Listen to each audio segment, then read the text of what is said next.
The most popular fact check of 2015 was our investigation of Pauline Hanson's claim halal certification funds terrorism.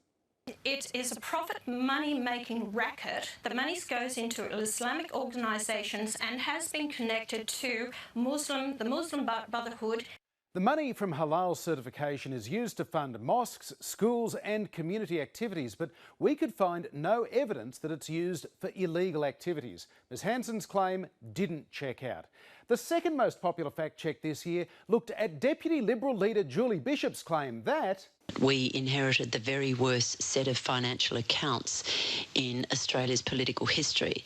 World War I, World War II, the Great Depression and the recession of the 1990s all led to higher debt and deficits for incoming governments than those inherited by the Coalition in 2013. Ms Bishop was wrong.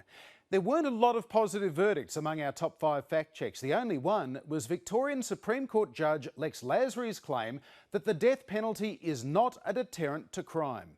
From a legal point of view, no one really claims now that it has any real deterrent value. It's just a terrible thing to do. We couldn't find any evidence that proved it was. Justice Lasry's claim was well-founded.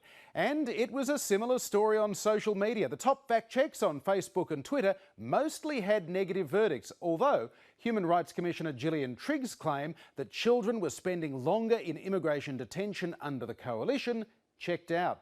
In the months following the election of a new government, very few children were being released, and the length of time for which they were being held was reaching quite exceptional levels.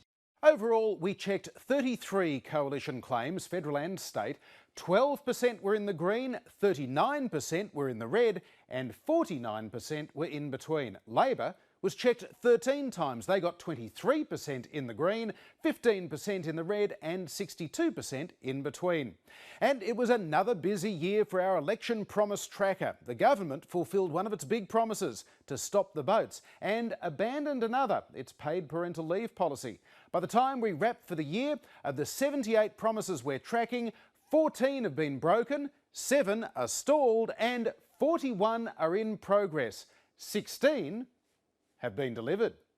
Now, you might remember that last year we awarded the Golden Zombie for the undead talking point of the year. It went to then Prime Minister Tony Abbott. This year there were a few strong contenders. Former Treasurer Joe Hockey tried to repeat Mr Abbott's claim that scrapping the carbon tax saved households $550 per year, even after we found that that only applied for 1 year. And Finance Minister Matthias Cormann couldn't let go of the idea that abolishing negative gearing in the 1980s pushed up rents. We found that claim, originally made by Mr Hockey, doesn't stack up. But the winner of the Golden Zombie this year is... The Australian government has been put in a rather difficult situation by inheriting the worst set of financial accounts of any incoming government when we inherited Labor's record debt and deficit. For all the details on that zombie, you can head to our website or find us on Facebook and Twitter. And that's Fact Check for 2015. We'll see you in the new year.